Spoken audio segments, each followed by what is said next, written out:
I'll do for Khrushchev's secret speech is I'll post a link in the description of this video. But essentially what this was about, this was, I think, in 1956. Nikita Khrushchev, the new premier of the Soviet Union, aka the head of the Communist Party there, gave a speech in private to some Communist Party leaders where he denounced Stalin as a war criminal. And this was a huge shock. In fact, at least it's been said that some people actually had heart attacks on the floor when they were listening to this speech. They were so shocked by anyone who would dare to challenge Stalin because he was really seen as this supreme leader. So in any event, I'll post the link to that so you can refamiliarize yourself with the arguments he's making against Stalin. But this ushers in a really important period. So de-Stalinization, essentially, we're seen for one of the first times in the history of the Soviet Union so far, a little bit of openness to the outside world, a little bit of freedom to question one's government. And again, I know we're working backwards from yesterday, but we did talk about the Sinatra or My Way doctrine under Gorbachev. And de-Stalinization is sort of similar to that, although it didn't last forever.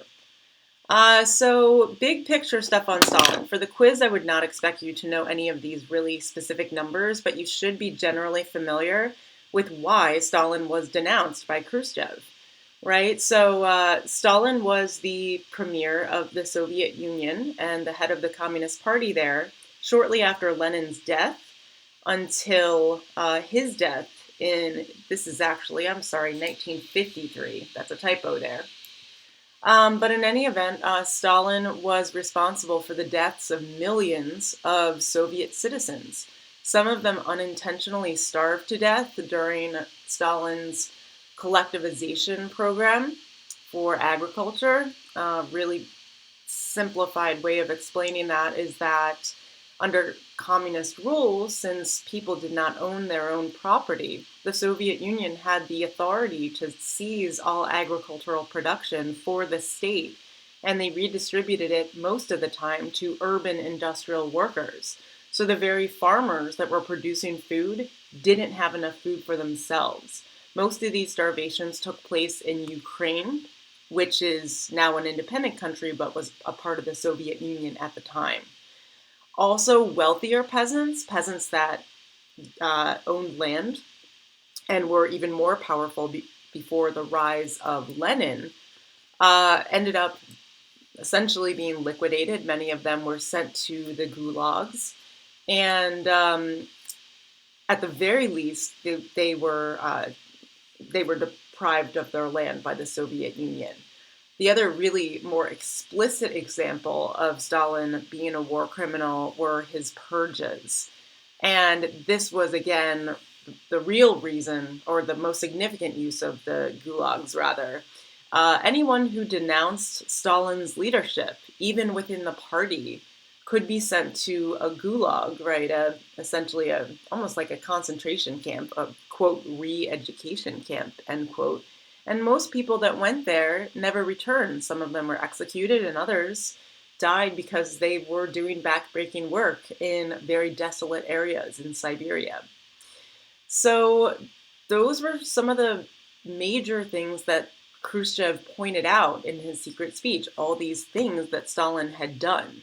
And the impact of that is that it was sort of an eye-opening moment for Soviet citizens. They started to read about these things, so the secret speech leaked over time. And there was sort of a period of disillusionment in the Soviet Union. The other important takeaway, one of the things that Khrushchev is saying in his speech is that socialism is still obviously very important to the Soviet government, but they want to go back to Lenin style of communism. They felt that Stalin was too extreme. Just to sort of show a couple of the images, this is Stalin here. This is Khrushchev, and this is a really cool picture. This is a photo of part of a Stalin statue that had been taken down as a result of de-Stalinization. Stalin statues came down all over the Soviet Union, and Stalin himself, it's relatively common for authoritarian dictators to not be buried. A lot of times they will, it's what's called lay in state. Their bodies are preserved so that they're on display for people to come visit. After de-Stalinization, his body was buried, and that was a very symbolic thing. Okay, the kitchen debate. You were here for this, so you remember, but this was a really interesting example of how the Cold War even found its way into average consumer goods, household products, right? So this was actually a response to a Soviet exhibit in New York City.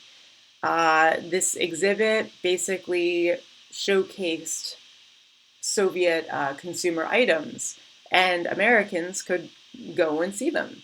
So literally a month later, the Americans countered this with their own exhibit of American goods in Moscow. When the exhibit opened, Richard Nixon, who was vice president of the United States under Eisenhower, went to the opening. And here's a photo of him with Khrushchev, and they're stopping in one part of the museum. And in the kitchen part specifically, I don't think this is a picture of the kitchen. It looks like a laundry room. But in any event, it's called the kitchen debate because they stop in the kitchen exhibit and they launch into this informal debate about which society has a better way of living, right? And so Khrushchev basically points out that a lot of American consumer goods are not necessary. He criticizes some of the luxury goods that the United States has. And in particular, Khrushchev criticizes the way Nixon talks about women and their role in the household. A really good example is Nixon's pointing out, I think, a dishwasher and talking about how sort of liberating it will be for American housewives. And Khrushchev counters by saying, we don't treat women in the Soviet Union that way. We treat them as equal to men. So prioritizing their role in the household is actually demeaning. That's more or less what he's trying to say to Nixon. So I would check these videos out on your own time. Here's the slide number. And then maybe think about how you could answer this question. Okay, let's move on to some foreign policy. So I know that there is no text on this slide, so I'll try to talk slowly. Let's start with context. So Cuba had undergone its own socialist revolution in 1959.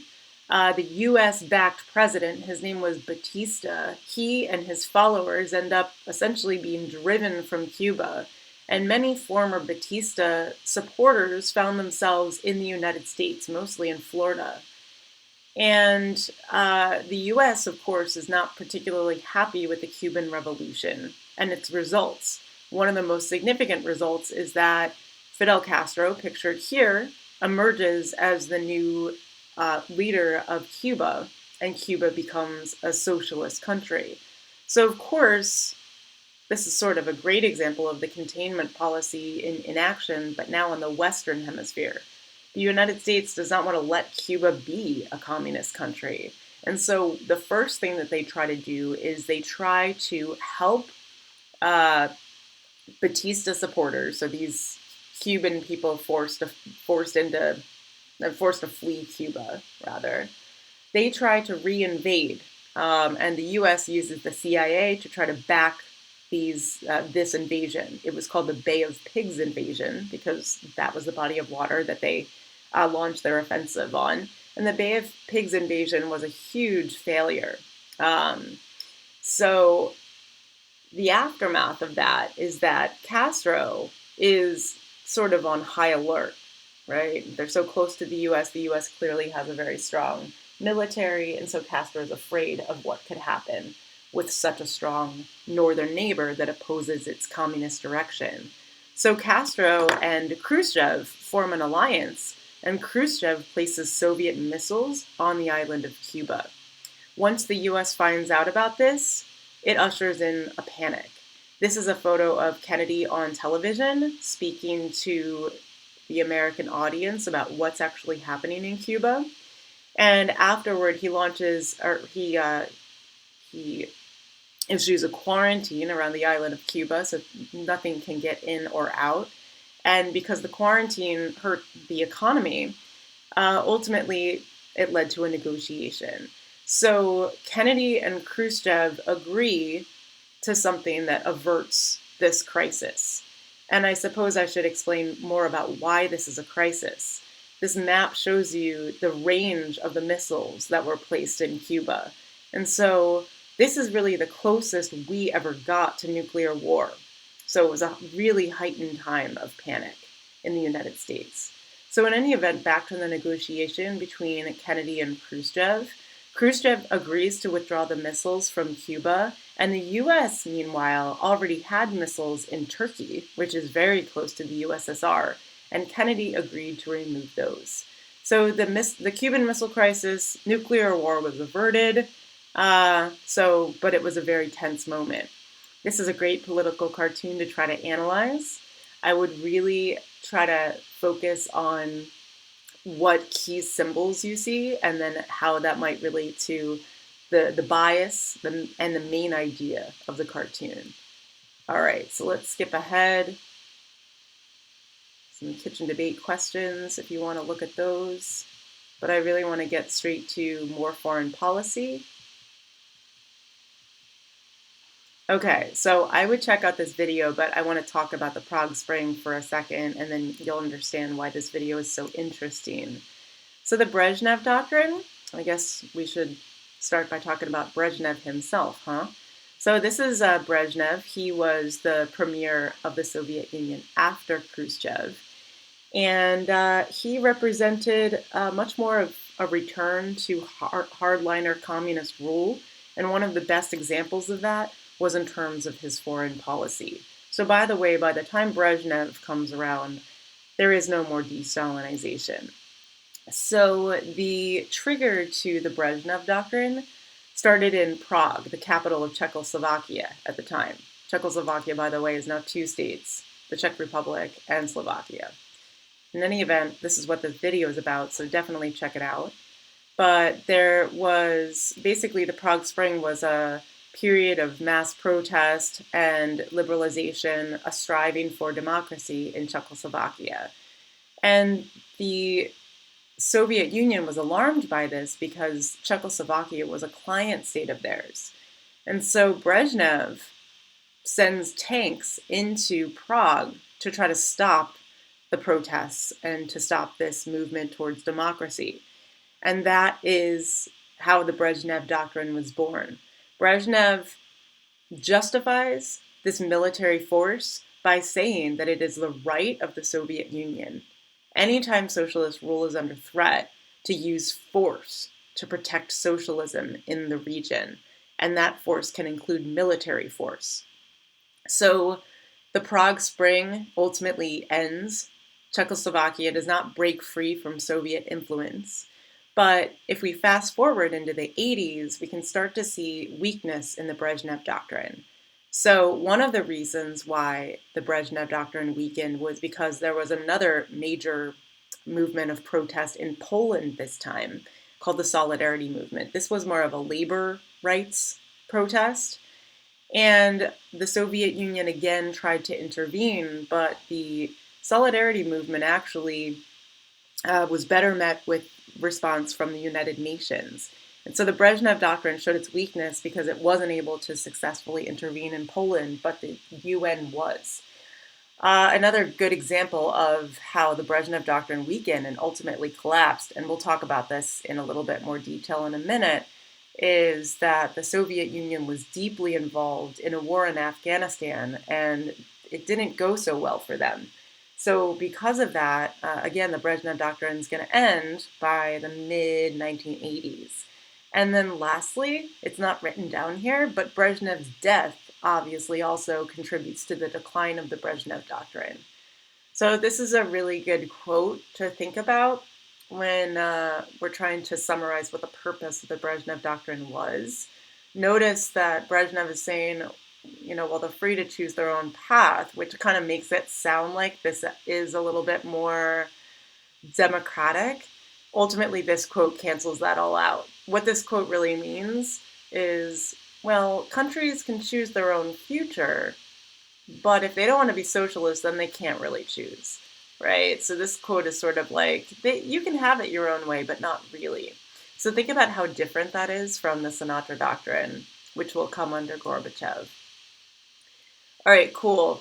Another good set of videos to check out. This is going to show the Soviet-Afghan War from the Soviet perspective on this side, and then from the Mujahideen perspective on this side. So let's talk about that, and then you can check out these videos on your own. So what happened first was that in Afghanistan, Afghanistan was a client state of the Soviet Union again, and they had a Soviet government in place, right? But there was a series of rebels in Afghanistan that wanted to establish Muslim rule in the state. They did not like being under Soviet influence. They couldn't freely practice their religion in a communist state. And so when these rebels start to fight against the pro-Soviet Union, this leads to civil war in Afghanistan. The USSR intervenes to try to protect this pro-Soviet government that's in place. The other side, the rebels, they were also called the Mujahideen, or they were also called freedom fighters. And the US takes their side, so it gives them military aid, it gives them weapons. And the reason why the US does this is not because they're trying to fight or trying to protect a group of Islamist rebels, right? Think about, how the US feels about many of these areas today, right? The reason why they're doing it is because the other side is communist, right? So their whole agenda is not to really help Afghani democracy per se, but just to sort of continue their policy of containment. This war does not go at all well for the Soviets. They spend $50 billion, and that was 1980s $50 billion. So adjust that for inflation, that's a lot more today. And also 14 million Soviet soldiers were killed during the war. And it was a very long-lasting war as well. The UN finally was able to establish a peace agreement, and the Soviet Union and the United States no longer were involved, but the civil war in Afghanistan kept going until the mid-90s. And the Taliban emerged as the new leading government in Afghanistan. So there's actually connections between US assistance in this war to today. The crazy part of it is that we supplied the Taliban with weapons that they later used against us. All right, so we'll stop here. These are the key terms that are on quiz 2. So just let me know if you have any questions about those specifically. Again, I'll leave a link to Khrushchev's secret speech at the back, or rather in the video description here.